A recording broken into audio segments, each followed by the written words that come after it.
guys, so today's video is going to be my August favorites. As you know, I don't normally do favorites every single month. It's just when I kind of get a good little collection of products together that I'll sit down and kind of share them with you. And this time I think I have a lot. Before we get started, make sure you go ahead and subscribe to my channel so you can stay up to date with all of my uploads, and thumbs up if you enjoyed the video, and also make sure that you find me on Snapchat and Instagram so we can hang out together. So without any further ado, let's just get started. Not going in any particular order. That's not true. I'm gonna start off with the things that are favorites like almost every month, but somehow I have forgotten to bring up. I don't know if I've ever brought these things up, but if I have, I guarantee it's been a while. So first I want to talk about my very favorite lip balm. This is the Aquaphor Lip Repair. I'm pretty sure this is meant for people who are kind of having like extreme chapped lip situation. The tube says that it is immediate relief for severely dry lips. I just use this all day, every day, and when I say that, I mean it.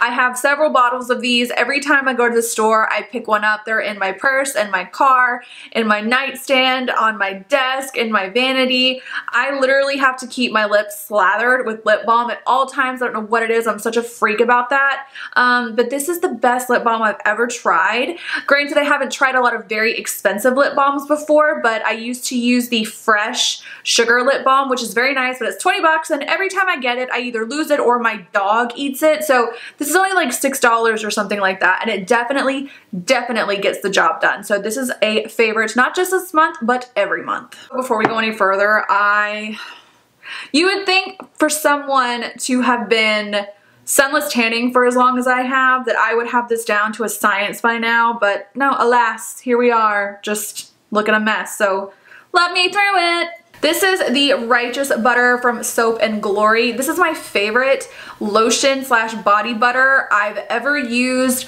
During the fall, sometimes I'll switch it up and start using Bath & Body Works' lotion because I do get really excited about the fall scents, but overall, I really don't deviate far from this. In fact, this is a brand spanking new jar. I literally picked this up this morning before I sat down to film because I was out, and I've always got this stuff on deck. It is extremely hydrating, and it actually leaves a very like beautiful glowy sheen to the skin, but it's not greasy. It absorbs quickly, it moisturizes well, and it smells amazing. I don't know if you guys like Miss Dior perfume, but that's kind of what this smells like. Best smelling, best working, most repurchased lotion of all time for me. So this once again is not a this month favorite, it is a every month favorite. Is the Dermalogica Pre Cleanse. They sent me a few items from their line. I honestly don't think I've ever used anything from Dermalogica before. I'm not sure, but I'm pretty positive.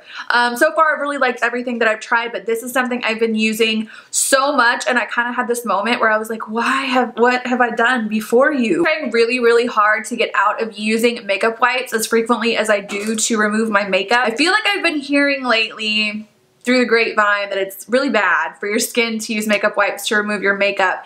This is an oil-based makeup remover, so when you put it out into your hand, it comes out as an oil, you work it into your skin, and it breaks down your makeup. Once you hit it with water, it turns into kind of a milk, and it removes every single speck of your makeup. Most people kind of stop at that stage. I still go in and cleanse my skin one more time, like with a very gentle cleanser. I imagine you could use this just to do all of the things.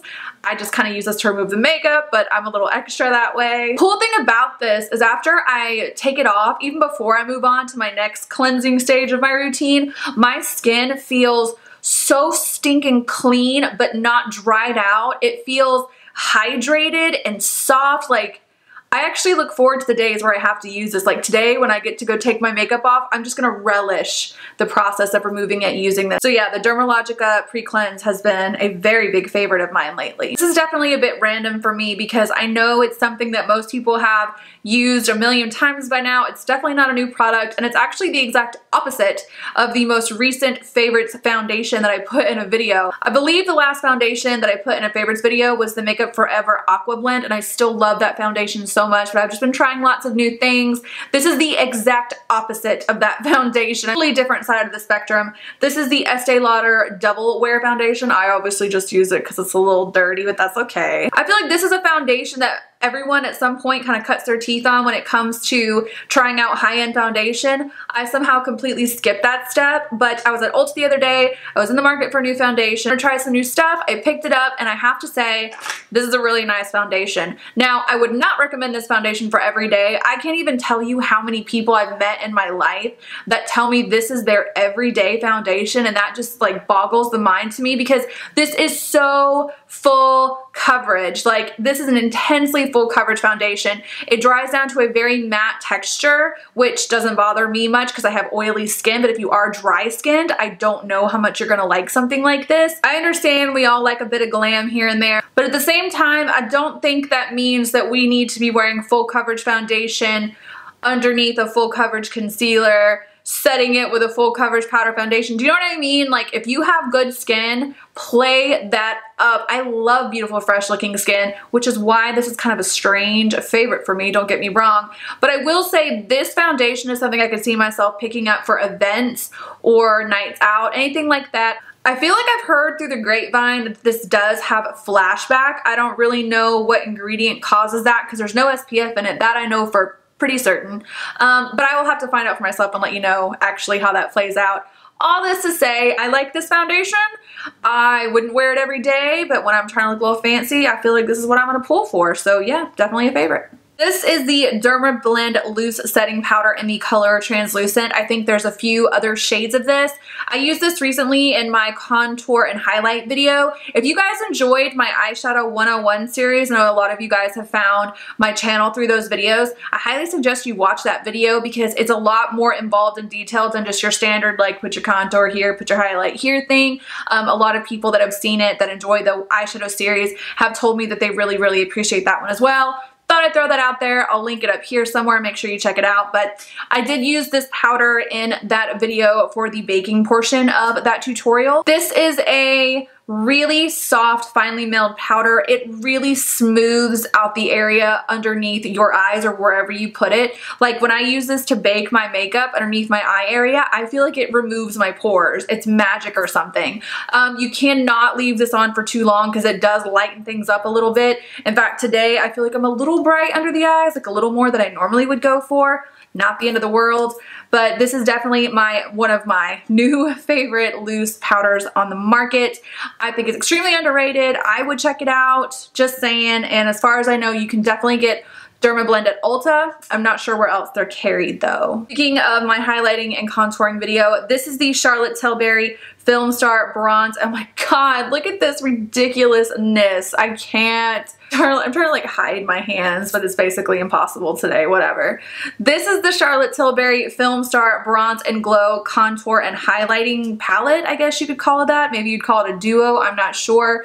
I've been using this for my contour situation consistently ever since I got this, and I believe I picked it up sometime in the middle of July. I think this is one of the most underrated products that I've definitely come across. I remember when this came out, I feel like a few people used it, but I do not hear people talk about this very often. That's crazy to me because contour color is absolute perfection. It has a very slight iridescent nature to it that kind of aids in the blending process and makes it look really natural. Now, this is the light one. I have not seen the dark or medium. I don't really know how many other shades there are, but as far as the light one is concerned, this contour color I feel like I can use even when I'm really, really fair or when I'm very tan. I self-tan, so my shade of skin tone can definitely fluctuate from day to day or week to week, and I have not found a shade of me that I cannot use this palette with. And the highlighter is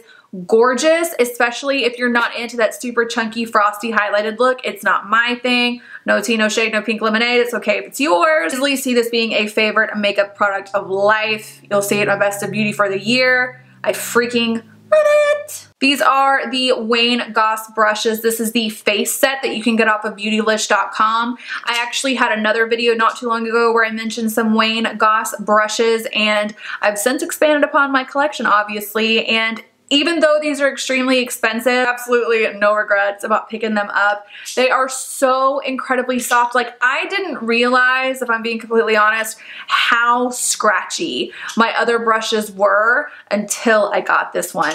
If you're someone like me who's pretty crazy with your skincare and you use things like retinol, retin-A's, or any really exfoliating skincare treatment, your skin sometimes can be like a little bit sensitive to the touch, and there's times where I'll go in with makeup brushes and it like kind of hurts, irritates my skin. So these being like as soft as they are, it's an investment I'm really glad that I made. Not to mention, because they are so soft and the density of the bristles are just right, they don't move any of the foundation or concealer or anything like that around when you use them on your skin. So these, like I said, are very expensive. Obviously not everyone's gonna get them, but if you're the type of person who is really into makeup, or you've kind of seen the day in the sun with the cheaper brushes and you're really trying to step it up and get your feet wet with newer, more high-end brushes, then I would say the Wayne Goss ones are not a bad way to go. They're amazing. This is the Persona Cosmetics Identity Palette. Now,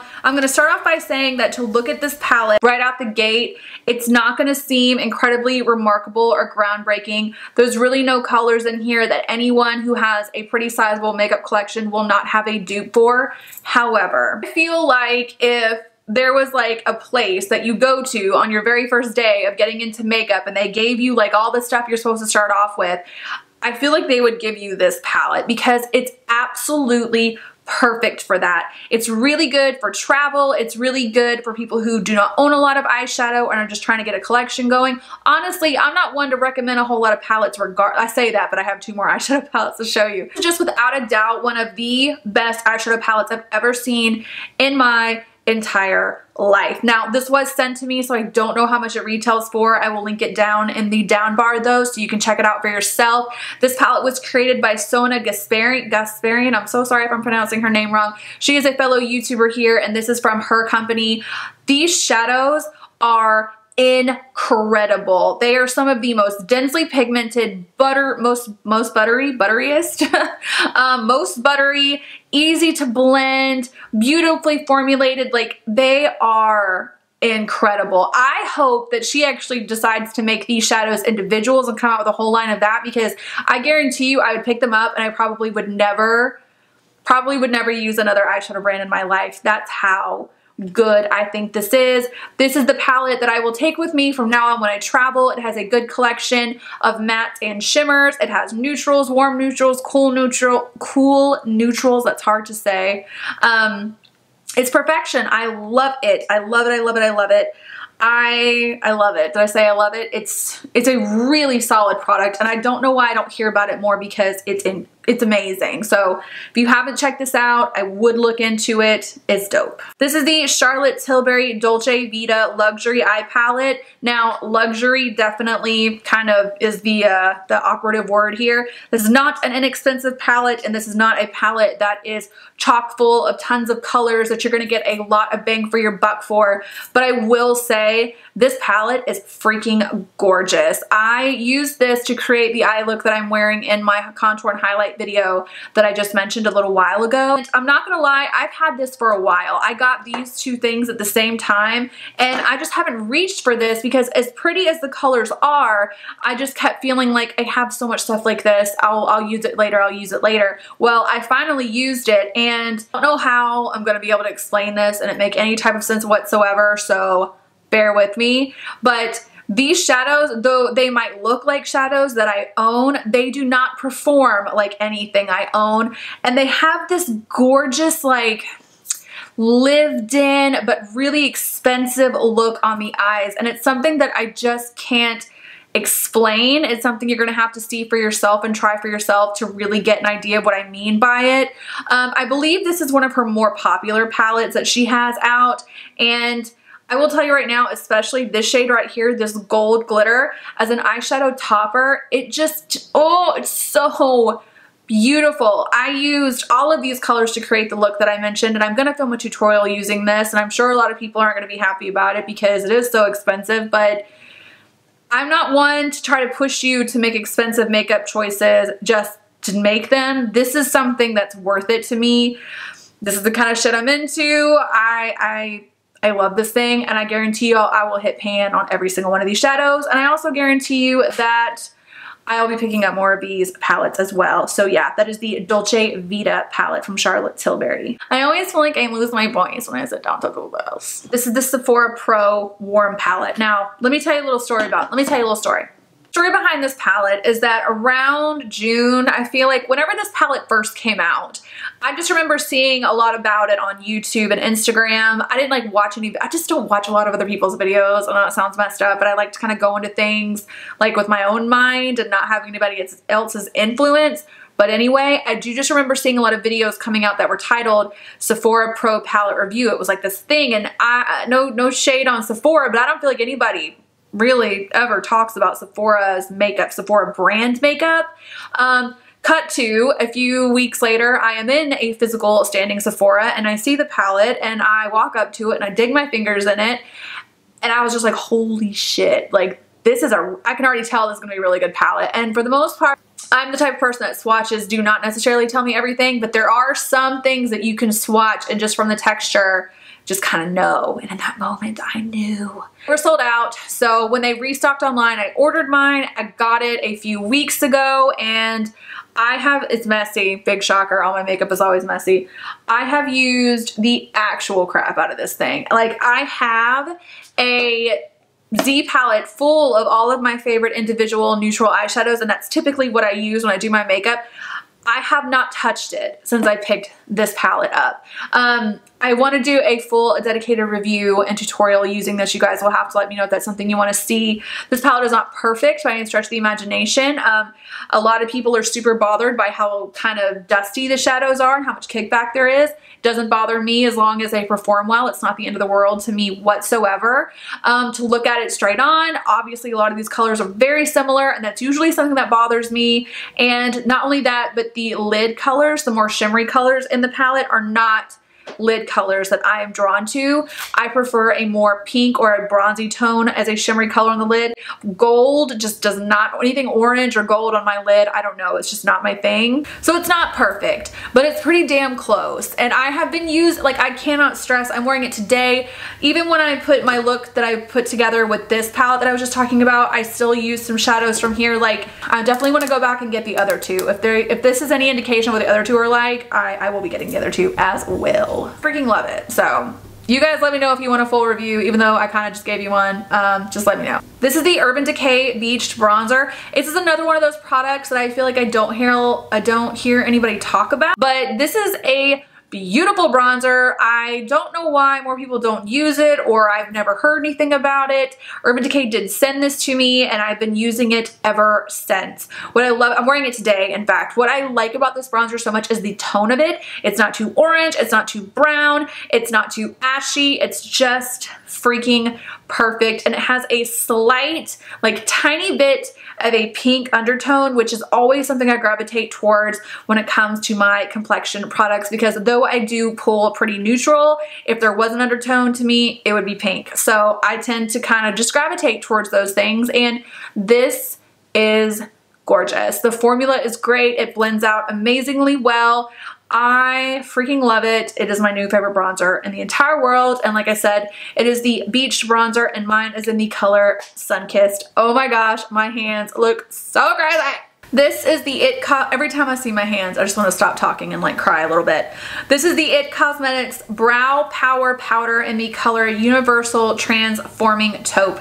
I don't know about you guys, but I'm the type of person that typically once I get a brow routine going, I rarely, if ever, deviate away from it. I'm kind of like set in my ways when it comes to my brows once I get something in my hands, but I've kind of gotten rid of almost all of my other brow powders in favor of this one. It's dirty, okay? I'm a mess, all right? I can't help it. It's just me. I'm a bull in a china shop. What can I say? This color, typically I'm not a big fan of anything that says universal because for the most part, nothing is going to be universal. I'd say this is pretty freaking close to universal. The only people that I don't think this would be well suited for are people who have black hair. Because most people who have black hair, I used to have black hair, even though I never wanted black brows, I did not want them to be very warm at all. This is a taupe color, but it's, I don't know, I don't think it's quite cool enough for black hair. That's just my opinion. But other than that, I think anyone could use this brow powder and would love it. The color is amazing. The formula is great. You do not need a lot to fill in your brows. It wears for a long time. Not a whole lot you can say about a little old brow powder, but it is something you will use every single day, so you might as well have a good one, I guess. I don't know. I love it. I've been using it ever since I got it. Wearing it today. What can I say? That rhymed. But not least, this is the ColourPop and Alexis Ren Ultra Matte Lip in the color Little Weapon. I was wearing this in my overhyped products video that I filmed a couple days ago or whatever it was. I'll link it somewhere. I always say I'm gonna link stuff up here and then I forget. I'm really sorry. I will try to remember to do it. But I was wearing this color in that video. I mentioned in the beginning of the video what it was, but still a lot of you asked. This is what it was.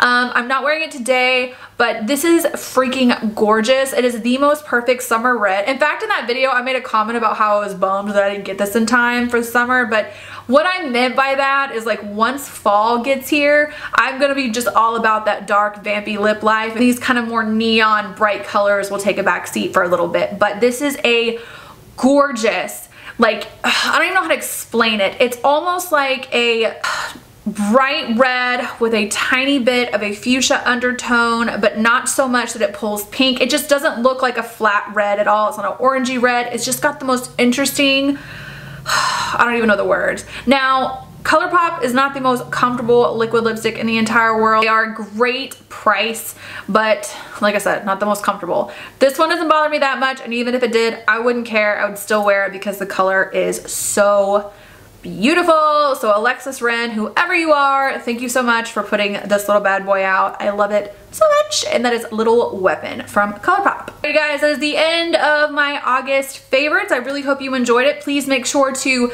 leave down below what your favorites for the month of August or in general are. Down to learn about new shit. Make sure you thumbs up the video if you enjoy it and that you subscribed if you have not. Please come hang out with me on Snapchat and Instagram. Have an amazing day, and I will catch you in the next one.